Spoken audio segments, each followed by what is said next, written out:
வணக்கம். நீதிமன்ற வழக்கு முடிந்த பின் காவல்துறையில் 60 சப் இன்ஸ்பெக்டர்கள் பணியிடங்கள் நிரப்பப்படும் என அமைச்சர் நமச்சிவாயம் தெரிவித்துள்ளார். புதுச்சேரி காவல்துறை செயல்பாடுகள் தொடர்பாக போலீஸ் அதிகாரிகளுடன் ஆலோசனை கூட்டம் உள்துறை அமைச்சர் நமச்சிவாயம் தலைமையில் காவல்துறை தலைமையகத்தில் நடைபெற்றது. மேலும் சைபர் கிரைமில் தொடர்ந்து பல்வேறு இடங்களில் குற்றம் புரிந்த கும்பலை பிடித்த சைபர் கிரைம் போலீசாரை அமைச்சர் நமச்சிவாயம் பாராட்டி சான்றிதழ் வழங்கினார். தொடர்ந்து செய்தியாளர்களிடம் பேசிய நமச்சிவாயம், புதுச்சேரியில் 34 இடங்களில் புதிய போக்குவரத்து சிக்னல்கள் அமைக்கப்பட்டுள்ளது. நகரை கண்காணிக்க 17 இடங்களில் சிசிடிவி கேமராக்கள் பொருத்தப்பட்டு அவற்றை செயல்பாட்டிற்கு கொண்டுவர நடவடிக்கை எடுக்கப்பட்டு வருகிறது. போக்குவரத்து மிகுந்த இடங்களில் மேம்பாலங்கள் அமைக்க நடவடிக்கை எடுக்கப்பட்டு வருகிறது. நீதிமன்ற வழக்கு முடிந்த பின் 60 சப் இன்ஸ்பெக்டர்கள் பணியிடம் நிரப்பப்படும் என்றார். அரசு சார்பு செயலர்கள் புகைப்படத்துடன் கூடிய போஸ்டர் ஒட்டியவர்கள் மீது போலீசார் வழக்கு பதிந்து விசாரணை நடத்தி வருகின்றனர். புதுச்சேரி மக்களின் கல்வி வேலை வாய்ப்பை பறிக்கும் சார்பு செயலர்கள் வாகனத்தை மறித்து முற்றுகை போராட்டம் என சார்பு செயலர்களின் புகைப்படத்துடன் திராவிட விடுதலை கழகத்தினரின் போஸ்டர்கள் புதுச்சேரி முழுவதும் ஒரு சில தினங்களுக்கு முன்பு ஒட்டப்பட்டிருந்தது. இதைத் தொடர்ந்து சப் கலெக்டர் அர்ஜுன் ராமகிருஷ்ணன் வெளியிட்டுள்ள உத்தரவில் அரசு அதிகாரிகளின் புகைப்படத்துடன் பொது இடங்களில் ஆட்சேபனைக்கு உரிய வகையில் போஸ்டர் ஒட்டப்பட்டுள்ளது. இத்தகைய செயல் அரசு ஊழியர்கள் பணி செய்வதில் இடையூறு செய்வது புதுச்சேரி திறந்தவெளி அழகை சீர்கெடுக்கும் சட்டத்தின் கீழ் குற்றமாகும். இந்த போஸ்டர்களை 24 மணி நேரத்திற்குள் அகற்ற வேண்டும். மீறினால் வழக்கு பதிவு செய்து நடவடிக்கை எடுக்கப்படும் என தெரிவித்திருந்தார். ஆனால் போஸ்டர்கள் அகற்றப்படவில்லை. இதைத் தொடர்ந்து பெரியகடை போலீசார் போஸ்டர் ஒட்டியவர்கள் மீது புதுச்சேரி திறந்தவெளி அழகு சீர்கெடுக்கும் பிரிவின் கீழ் வழக்கு பதிவு செய்து விசாரணை நடத்தி வருகின்றனர். விநாயகர் சதுர்த்தியின் போது பொதுமக்களுக்கு இடையூறு இல்லாமல் ஒலிபெருக்கி அளவை குறைத்து பூஜை நேரத்தில் மட்டும் பயன்படுத்துமாறு உழவர்கரை நகராட்சி ஆணையர் கேட்டுக் கொண்டுள்ளார்.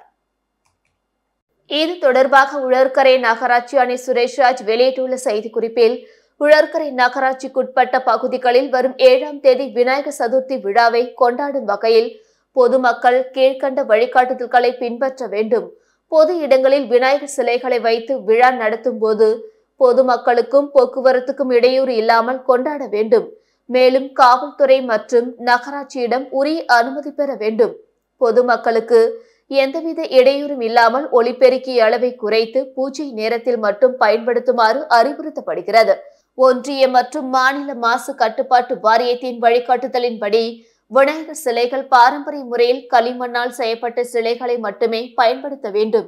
ரசாயனம் பூசிய விநாயகர் சிலைகளை பயன்படுத்தக்கூடாது. நீர்நிலைகளில் வாழும் உயிரினங்களுக்கு பாதிப்பு ஏற்படும் என்பதால் ரசாயனம் பூசிய சிலைகளை நீர்நிலைகளாகிய ஆறுகள், குளங்கள் மற்றும் கடல் ஆகியவற்றில் கரைக்க கூடாது. மாவட்ட நிர்வாகத்தால் அனுமதிக்கப்பட்ட பகுதிகளில் மட்டுமே சிலைகளை கரைக்க வேண்டும். மேலும் வணிகர்கள், பொதுமக்கள், விழா குழுவினர்கள் விநாயகர் சதுர்த்தி விழாவில் தடை செய்யப்பட்ட நெகிழி பொருட்களாலான அலங்கார பொருட்கள் மற்றும் நெகிழி பைகளை தவிர்த்து சுற்றுச்சூழலை பாதுகாக்குமாறு கேட்டுக்கொள்கிறோம் என்று அதில் கூறியுள்ளார். மணவெளி சட்டமன்ற தொகுதி அபிஷேகப்பாக்கம் பகுதியில் உள்ள சேத்திலால் அரசு உயர்நிலைப்பள்ளி மாணவ மாணவியர்களுக்கு அரசின் இலவச மிதிவண்டி மற்றும் மழை அங்கிகளை சட்டப்பேரவை தலைவர் வழங்கினார். புதுச்சேரி அரசு பிற்படுத்தப்பட்டோர் மற்றும் சிறுபான்மையினர் நலத்துறை மூலம் அரசு மற்றும் அரசு உதவி பெறும் பள்ளிகளில் 9ஆம் வகுப்பு பயிலுகின்ற மாணவ மாணவியர்களுக்கு இலவச மிதிவண்டி மற்றும் மழை அங்கி வழங்கும் திட்டத்தின் கீழ் மணவெளி சட்டமன்ற தொகுதியில் உள்ள அபிஷேகப்பாக்கம் சேத்திலால் அரசு உயர்நிலை பள்ளியில் பயிலுகின்ற மாணவ மாணவியர்களுக்கு தொகுதி சட்டமன்ற உறுப்பினரும் சட்டப்பேரவை தலைவருமான செல்வம் மிதிவண்டி மற்றும் மழை அங்கிகளை வழங்கினார். இந்த நிகழ்ச்சியில் பள்ளி தலைமை ஆசிரியர், ஆசிரியர் பெருமக்கள் மற்றும் அப்பகுதி முக்கிய பிரமுகர்கள், மாணவ மாணவியர்கள் கலந்து கொண்டனர். பத்ம விருதுக்கு விண்ணப்பித்தவர்களில் தகுதியான நபர்களை தேர்வு செய்வதற்கான ஆலோசனை கூட்டம் முதல்வர் ரங்கசாமி தலைமையில் நடைபெற்றது. புதுச்சேரியில் பத்ம விருது வேண்டி விண்ணப்பித்தவர்களில் தகுதியான நபர்களை மத்திய அரசுக்கு பரிந்துரை செய்வதற்காக அரசின் உயர்நிலைக்குழு ஆலோசனை கூட்டம் வணிக வரித்துறை வளாகத்தில் நடந்தது. முதல்வர் ரங்கசாமி தலைமையில் நடைபெற்ற கூட்டத்தில் சபாநாயகர் செல்வம், அமைச்சர்கள் லட்சுமி நாராயணன், தேனி ஜெயக்குமார், துணை சபாநாயகர் ராஜவேலு மற்றும் தலைமை செயலர் சரத் சவுகான், அரசு செயலர் கேசவன், செய்தி விளம்பரத்துறை இயக்குநர் கலியபெருமாள் மற்றும் உயர்நிலை குழு உறுப்பினர்கள் கலந்து கொண்டனர். ஜிப்மரில் இரட்டை குடியிருப்பு பெற்றவர்கள் சேர்க்கப்பட்டதால் புதுச்சேரி, காரைக்கால் மாணவர்கள் பாதித்துள்ளதாக சபாநாயகர் செல்வம் தெரிவித்துள்ளார். புதுச்சேரி சட்டப்பேரவையில் செய்தியாளர்களை சந்தித்த சபாநாயகர் செல்வம், ஜிப்மர் மருத்துவக் கல்லூரியில் விதியை மீறி இரட்டை குடியிருப்பு பெற்ற 9 பேர் நடப்பாண்டு சேர்க்கப்பட்டனர். இதனால் புதுச்சேரி, காரைக்காலை சேர்ந்த 9 மாணவர்கள் சேர முடியாத நிலை ஏற்பட்டது. இதுகுறித்து கவர்னர், முதல்வர், மத்திய சுகாதாரத்துறை அமைச்சருக்கு புகார் அளிக்கப்பட்டது. அதன் அடிப்படையில் ஜிப்மரில் 9 பேரின் சேர்க்கை ரத்து செய்யப்பட்டது. இந்நிலையில் 2 நாட்களில் புதுச்சேரி, காரைக்காலை சேர்ந்த 60 பேர் ஜிப்மரில் இளநிலை மருத்துவக் கல்லூரியில் சேர்ந்துள்ளனர். முதல்வர் சட்டசபையில் அறிவித்த ரூபாய் 5 லட்சத்துக்கான சிறப்பு மருத்துவ சிகிச்சை திட்டத்தின் கோப்பு கவர்னருக்கு அனுப்பப்பட்டுள்ளது. அனுமதி கிடைத்ததும் விரைவில் அத்திட்டம் செயல்படுத்தப்படும். புதுச்சேரி அரசு மருத்துவமனையில் தடையில்லா சான்று பெற்று தமிழகம் பகுதி மருத்துவமனைகளிலும் சிகிச்சை பெறலாம் என்றார். அனுமதியின்றி பொது இடங்களில் பேனர்கள், கட் அவுட்கள் மற்றும் கொடிகள் வைப்பவர்கள் மீது வழக்கு பதிவு செய்து கைது நடவடிக்கை எடுக்க மாவட்ட ஆட்சியர் குலந்துங்கன் உத்தரவிட்டுள்ளார். புதுச்சேரியில் அனுமதியின்றி பொது இடங்களில் வைக்கப்பட்டிருக்கும் பேனர்கள், கட் அவுட்கள் மற்றும் கொடிகள் அகற்றுவது தொடர்பாக கலெக்டர் குலந்துங்கன் தலைமையில் ஆலோசனை கூட்டம் நடந்தது. கூட்டத்தில் உள்ளாட்சித்துறை, பொதுப்பணித்துறை, வருவாய்த்துறை, காவல்துறை அதிகாரிகள் பங்கேற்றனர். அனுமதியின்றி பொது இடங்களில் பேனர்கள், கட் அவுட்கள் மற்றும் கொடிகள் வைப்பவர்கள் மீது வழக்கு பதிவு செய்து கைது நடவடிக்கை எடுக்க கலெக்டர் உத்தரவிட்டார். மேலும் பேனர்கள் அகற்றுவதற்கான செலவின தொகையை சம்பந்தப்பட்டவர்களிடம் வசூலிக்க அறிவுறுத்தினர். அனுமதியின்றி பொது இடங்களில் பேனர்கள், கட் அவுட்கள் மற்றும் கொடிகள் வைத்துள்ளவர்கள் தாமாக முன்வந்து அகற்ற வேண்டுமென கலெக்டர் குலந்துங்கன் வலியுறுத்தியுள்ளார். அரியாங்குப்பம் புனித ஆரோக்கிய அன்னை ஆலயத்தின் 334ஆம் ஆண்டு ஆடம்பர தேர்பவனி பெருவிழா வரும் வெள்ளிக்கிழமையன்று கொடியேற்றத்துடன் துவங்குவதாக பங்குத்தந்தை தெரிவித்துள்ளார். புதுச்சேரி அரியாங்குப்பம் புனித ஆரோக்கிய அன்னை பேராலயத்தின் 334ஆம் ஆண்டு பெருவிழா இம்மாதம் 6ஆம் தேதி வெள்ளிக்கிழமை காலை கொடியேற்றத்துடன் தொடங்குகிறது. பிரசித்தி பெற்ற இந்த புனித ஆரோக்கிய அன்னை ஆலயத்தின் 334ஆம் ஆண்டு ஆடம்பர தேர்பவனி பெருவிழா வருகிற செப்டம்பர் 16ஆம் தேதி ஞாயிற்றுக்கிழமை நடைபெறுகிறது. அதனை முன்னிட்டு திருவிழாவுக்கான கொடியேற்றம் நிகழ்ச்சி வரும் வெள்ளிக்கிழமையன்று காலை 6 மணி அளவில் சிறப்பு திருப்பலி நடைபெறுகிறது. இதில் பூஜை செய்யப்பட்ட கொடி ஆலய உள்வளாகத்தில் ஊர்வலமாக கொண்டுவரப்பட்டு பிறகு ஆலய முன்புறத்தில் அமைக்கப்பட்டிருக்கும் பிரம்மாண்ட கொடி கம்பத்தில் கொடியேற்றப்படும். இந்த நிகழ்ச்சியில் புதுச்சேரி கடலூர் உயர்மறை மாவட்ட பேராயர் பிரான்சிஸ் கலிஸ்ட் சிறப்பு அழைப்பாளராக கலந்து கொண்டு கொடி ஏற்றுகிறார். பங்கு தந்தை அந்தோனி ரோஜ் தலைமை தாங்குகிறார். அரியாங்குப்பம் பங்கு நிர்வாக குழு பொறுப்பாளர்கள் விழா ஏற்பாடுகளை செய்து வருவதாக தெரிவித்துள்ளனர். புதுச்சேரி, காரைக்கால் பிராந்தியத்தில் 10ஆம் வகுப்பு தேர்ச்சி பெற்ற மாணவர்கள் கைபேசி செயலி மூலம் வேலைவாய்ப்பு அலுவலக பதிவை மேற்கொள்ளலாம் என வேலைவாய்ப்பு அலுவலகம் தெரிவித்துள்ளது. புதுச்சேரி வேலைவாய்ப்பு அலுவலகம் வெளியிட்டுள்ள செய்திக்குறிப்பில், புதுவை அரசு தொழிலாளர் துறை வேலைவாய்ப்பு அலுவலகத்தில் 10ஆம் வகுப்பு மாணவர்கள் சான்றிதழ்களை பதிவு செய்வதில் ஏற்படும் கூட்ட நெரிசலை கட்டுப்படுத்துவதற்கும் மாணவர்களின் நலன் கருதியும் கடந்த 2023ஆம் ஆண்டை போல நிகழ் 2024 முதல் 2025ஆம் ஆண்டிலும் பள்ளி கல்வி இயக்ககம் மூலம் மாணவர்களின் மதிப்பெண் சான்றிதழ் பெறப்பட்டு கைபேசி செயலி மூலம் வேலைவாய்ப்பு அலுவலக பதிவு செய்ய ஏற்பாடு செய்யப்பட்டுள்ளது.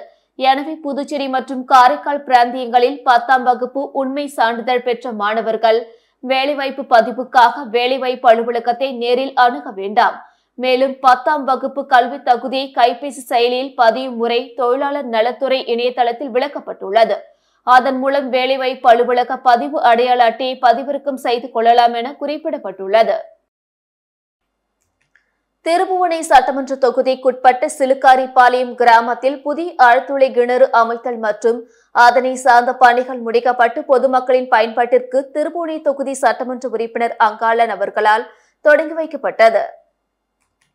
புதுச்சேரி மாநிலம் மண்ணாடிப்பட்டு கொம்யூன் திருபுவனை சட்டமன்ற தொகுதிக்குட்பட்ட சிலுக்காரிபாளையம் கிராமத்தில் தற்பொழுது நிலவி வரும் குடிநீர் பற்றாக்குறையை போக்க பழைய மேல்நிலை நீர்த்தேக்க தொட்டி வளாகத்தில் பொதுப்பணித்துறை மூலம் சுமார் ரூபாய் 9.70 லட்சம் திட்ட மதிப்பீட்டில் ஏற்கனவே பழுதுபட்ட ஆழ்துளை கிணற்றுக்கு மாற்றாக புதிய ஆழ்துளை கிணறு அமைத்தல் மற்றும் அதனை சார்ந்த பணிகள் மேற்கொள்ளப்பட்டு குடிநீர் திட்டத்திற்கான அனைத்து பணிகளும் முடிக்கப்பட்டு பொதுமக்களின் பயன்பாட்டிற்கு திருப்புனை தொகுதி சட்டமன்ற உறுப்பினர் அங்காளன் அவர்களால் தொடங்கி வைக்கப்பட்டது. இந்நிகழ்ச்சியில் பொதுப்பணித்துறை தலைமை பொறியாளர் தீனதயாளன், கண்காணிப்பு பொறியாளர் 2 வீரசெல்வம், பொது சுகாதார கோட்ட செயற்பொறியாளர் உமாபதி, கிராம குடிநீர் திட்ட உதவி பொறியாளர் பீனாராணி, இளநிலை பொறியாளர் சுதர்சனம், மண்ணாடிப்பட்டு கொம்யூன் பஞ்சாயத்து ஆணையர் எழில்ராஜன், உதவி பொறியாளர் மல்லிகார்ஜுனன், இளநிலை பொறியாளர் பாஸ்கர், திருப்புனை காவல் நிலைய உதவி ஆய்வாளர் இளங்கோ உட்பட பொதுமக்கள் ஆகியோர் கலந்து கொண்டு சிறப்பித்தனர். இத்திட்டத்தின் மூலம் சிலுக்காரிபாளையம், குச்சிப்பாளையம், மயிலம் பாதை கிராமத்தில் உள்ள பொதுமக்கள் பயன்பெறுவார்கள் என்பது குறிப்பிடத்தக்கது. புதுவையில் 2024ஆம் ஆண்டுக்கான நல்லாசிரியர் விருதுக்கு 21 ஆசிரியர்கள் தேர்வு செய்யப்பட்டுள்ளனர். இது தொடர்பாக புதுவை கல்வித்துறை இயக்குநர் பிரியதர்ஷினி வெளியிட்டுள்ள செய்திக்குறிப்பில், புதுவையை சேர்ந்த ஆசிரியர்களில் சிறந்த பணிக்காக டாக்டர் ராதாகிருஷ்ணன் விருது, முதல்வரின் சிறப்பு விருது, கல்வித்துறை அமைச்சர் விருது ஆகியவை வழங்கப்பட்டு வருகின்றன. அதன்படி டாக்டர் ராதாகிருஷ்ணன் விருதுக்கு உமாதேவி, கில்பர்ட் கிரிட்டின், விஜயன், சார்லஸ் பால் ஆகியோர் தேர்வு செய்யப்பட்டுள்ளனர். முதல்வர் சிறப்பு விருதானது கலைவாணி, சித்ரா, ஜெகதீஸ்வரி, ஹேமலதா, கஜலட்சுமி, நளினி தேவி ஆகியோருக்கு அறிவிக்கப்பட்டுள்ளது. முதல்வர் விருதின் தொழில்நுட்ப கல்வி பிரிவில் ஆசிரியர் இளமுருகனுக்கு வழங்கப்பட உள்ளது. கல்வித்துறை அமைச்சரின் மண்டல விருதுக்கு முரளி, திருஞான சம்பந்தம், திருநாராயணன், ஜமுனா, கணபதி, விவேகானந்தன், பரமேஸ்வரி ஆகியோர் தேர்வு செய்யப்பட்டுள்ளனர். காரைக்கால் பார்வதீஸ்வரன் தேவஸ்தான நில மோசடி குறித்து சிபிஐ விசாரணை நடத்த வலியுறுத்தி இந்து முன்னணி சார்பில் மாவட்ட ஆட்சியரிடம் கோரிக்கை மனு வழங்கப்பட்டது. காரைக்கால் மாவட்டம் கோவில்பத்து பகுதியில் அமைந்துள்ள பழமை வாய்ந்த பார்வதீஸ்வரன் தேவஸ்தானத்திற்குட்பட்ட சுமார் 3 ஏக்கருக்கு மேற்பட்ட நிலத்தை 60 மனைகளாக பிரித்து பல்வேறு நபர்கள் பெயரில் அரசு மனை பட்டாவாக போலியாக தயாரித்து முயற்சித்திருப்பதாகவும் இதனை கண்டித்து இந்து முன்னணி மாவட்ட ஆட்சியரை சந்தித்து மனு அளித்துள்ளனர். இந்த மனுவில் கோவில் நிலத்தை விற்க முயற்சித்தவர்கள் மீது கடுமையான நடவடிக்கை எடுக்க வேண்டும் எனவும், அரசியல்வாதிகள், அதிகாரிகள், நில வணிகர்கள் என பல்வேறு தரப்பினர் இந்த நில மோசடியில் ஈடுபட்டிருப்பதாகவும், எனவே இது குறித்து சிபிஐ விசாரணை அமைக்கப்பட வேண்டும் எனவும் அவர்கள் தெரிவித்துள்ளனர்.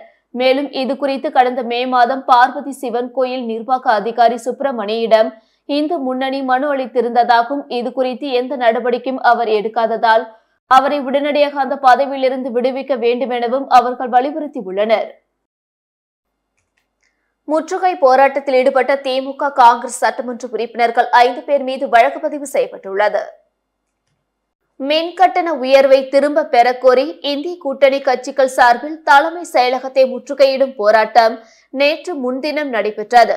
இதற்காக திமுக, காங்கிரஸ் உள்ளிட்ட இந்திய கூட்டணி கட்சிகளின் தலைவர்கள், எம்எல்ஏக்கள், நிர்வாகிகள் அண்ணா சாலையிலிருந்து தலைமை செயலகத்தை நோக்கி நேரு வீதி வழியாக பேரணியாக வந்தனர். அவர்களை நேரு வீதி, கேன்டீன் வீதி வழியாக போலீசார் தடுத்து நிறுத்தினர். இருப்பினும் அவர்கள் தடுப்பை மீறி சென்றனர். இதையடுத்து போராட்டத்தில் ஈடுபட்ட இந்திய கூட்டணி தலைவர்கள், எம்எல்ஏக்களை போலீசார் கைது செய்தனர். போராட்டத்தில் ஈடுபட்ட எதிர்க்கட்சி தலைவர் சிவா, திமுக சட்டமன்ற உறுப்பினர்கள் அனிபால் கென்னடி, சம்பத், செந்தில்குமார், காங்கிரஸ் சட்டமன்ற உறுப்பினர் வைத்தியநாதன் மற்றும் பலர் மீது வழக்கு பதிவு செய்யப்பட்டுள்ளது குறிப்பிடத்தக்கது. புதுச்சேரியில் பிஎஸ்சி நர்சிங், பிடெக், கலை, அறிவியல், வணிகவியல் உள்ளிட்ட நீட் அல்லாத இளநிலை படிப்புகளுக்கான 2ஆம் சுற்று தற்காலிக சீட் ஒதுக்கீடு பட்டியல் சென்டாக் இணையதளத்தில் வெளியிடப்பட்டுள்ளது. இது தொடர்பாக புதுச்சேரி சென்டாக் ஒருங்கிணைப்பாளர் அமன் சர்மா வெளியிட்டுள்ள செய்திக்குறிப்பில், நீட் அல்லாத இளநிலை தொழில்முறை படிப்புகள் மற்றும் கலை, அறிவியல், வணிகவியல் படிப்புகளுக்கு நேற்று முன்தினம் 2வது சுற்று வரைவு சீட் ஒதுக்கீடு பட்டியல் வெளியிடப்பட்டது. இதில் விண்ணப்பதாரர்கள் தெரிவித்த ஆட்சேபனைகளின் அடிப்படையில் குறைகளை தீர்த்து நேற்று முதல் சுற்று தற்காலிக சீட் ஒதுக்கீடு பட்டியல் சென்டாக் இணையதளத்தில் வெளியிடப்பட்டுள்ளது. விண்ணப்பதாரர்கள் டேஷ்போர்டில் உள்நுழைந்து தங்களது சீட் ஒதுக்கீட்டின் நிலையை சரிபார்த்து சீட் ஒதுக்கீடு உத்தரவை பதிவிறக்கம் செய்து கொள்ளலாம். விண்ணப்பதாரர்கள் இன்று 4ஆம் தேதி காலை 10 மணி முதல் அனைத்து அசல் சான்றிதழ்கள் மற்றும் சீட் ஒதுக்கீட்டு உத்தரவை சம்பந்தப்பட்ட கல்லூரி முதல்வரிடம் சமர்ப்பித்து கல்லூரியில் சேரலாம். செப்டம்பர் 6ஆம் தேதி மாலை 5 மணிக்குள் கல்லூரியில் சேர கடைசி நாளாகும். கல்வி கட்டணம் குறித்த விவரங்களுக்கு சென்டாக் இணையதளத்தில் உள்ள யுஜி நீட் அல்லாத தகவல் சிற்றேட்டை பார்க்கவும். மேலும் மாணவர்கள் தகவல் அறிய SMS அனுப்பப்பட்டுள்ளது. மாணவர்களுக்கு ஏதேனும் கேள்வி இருந்தால் சென்டாக் உதவி மையத்தை 041326555570 மற்றும் 26555571 என்ற தொலைபேசி எண்ணை தொடர்பு கொள்ளலாம். சமீபத்தில் புதுப்பிக்கப்பட்ட குடியிருப்பு மற்றும் ஜாதி சான்றிதழ்களை சமர்ப்பிக்காத விண்ணப்பதாரர்கள் வருகிற 6ஆம் தேதி மதியம் 3 மணிக்குள் தங்களது டேஷ்போர்டில் உள்ள குறை தீர்ப்பு லிங்க் மூலம் தங்களது சான்றிதழ்களை சமர்ப்பித்த பிறகே சீட் ஒதுக்கீட்டு உத்தரவை பதிவிறக்கம் செய்யலாம். மேலும் 2வது சுற்று கலந்தாய்வில் புதிய சீட் ஒதுக்கப்பட்ட மாணவர்களுக்கு முதல் சுற்று கலந்தாய்வில் ஒதுக்கப்பட்ட சீட் தானாக ரத்தாகிவிடும் என்று அவர் கூறியுள்ளார். இத்துடன் செய்திகள் நிறைவடைந்தன. வணக்கம்.